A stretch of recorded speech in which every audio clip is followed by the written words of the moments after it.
эта проблема, конечно, затронула, в принципе, всех моих знакомых, потому что все ринулись менять машины на что-то более новое. Выгодно это может быть, я думаю, в России. Я так считаю. Честно, я особо понятия не имею, я к этому отношусь весьма слабо, потому что машины у меня нет, и покупать ее пока не планирую. В любом случае, кто-то будет страдать, кто-то будет приспосабливаться. С нашей стороны, конечно, в Беларуси это, я так понимаю, большая беда. Особенно для автомобилистов, будущих тем более, да, насколько я понимаю, там подъем серьезный получается, там в цене автомобиля. Но, в общем, я бы сказал, что отношусь я к этому позитивно. Скажите, как можно вообще относиться к повышению цен на вот эту растаможку? Получается ситуация, когда вот лично у меня машина моя стоит старая, практически сгнившая, но я реально понимаю, что это моя последняя машина, и, вероятно, я ее даже гнилую не продам, потому что она будет стоять как памятник последней моей машине. Думаю, что молодежь, которая, выросла, создает семьи, но уже маловероятно, что приобретет себе с нашими зарплатами машину. Поэтому кому это выгодно, надо догадываться, кому выгодно. Нам, простым людям, вряд ли это выгодно. Это очередной раз просто отбрасывает нас от какой-то цивилизации все дальше и дальше. Поэтому, увы, какая страна, такие положения, законы и все из этого вытекающее. Выгодно АвтоВАЗу российскому. Я сам автомобилист, и мне это, конечно, очень-очень-очень не нравится. Меня это не касается. У меня автомобиля нет, и я не собираюсь приобретать. За экологию, чтобы была более чистая экология. Машины так хватает, сколько уже можно, и так все переполнено. А как вы ставитесь до любого повышения цен? Конечно же, плохо. Все равно россияне через 2 года скинут свои пошлины.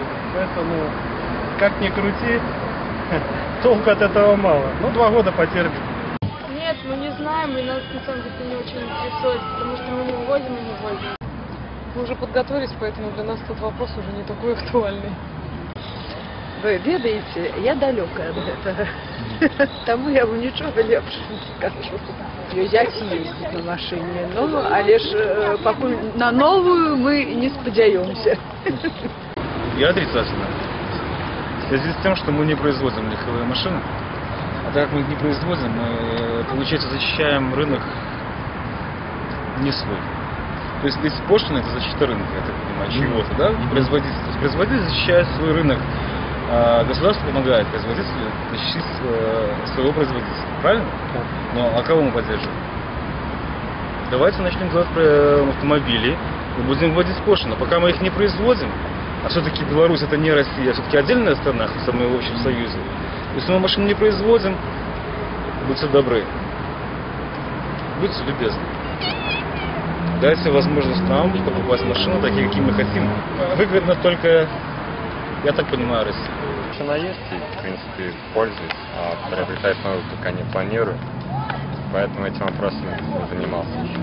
Вельмі спочуваю людям, які хочуть купити машину, але не зможуть її купити. Але їм прийдеться вельмі довго збирати, може навіть усе життя збирати на цю саму машину. Меня уже эти вопросы не интересуют. Я свое отъездил, у меня 6-й десяток. Выгода здесь изначально от государства исходит инициатива, и выгоду ищет правительство наше, либо это в одном лице. А народ, конечно, потеряет от этого.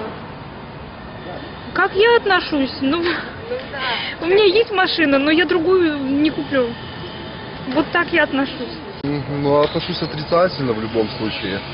А кому выгодно, это уже непонятно. Власти выгодно, а кому выгодно? Я ставлюсь отрицательно. Кому выгодно? Государству ясно, что выгодно это. Очень затронула семью, выгодно, я не знаю кому. Наверное, государство, президент, больше никому. Не знаю, что он творит вообще с страной, так делать нельзя вообще. Как будет страна проживать, расцветать никто не знает. Наша родная Беларусь. Это обдираловка полная. Я против таких вещей. Супер против. Кому это может быть выгодно? Чем больше бы было богатых в стране, тем было бы меньше бедных.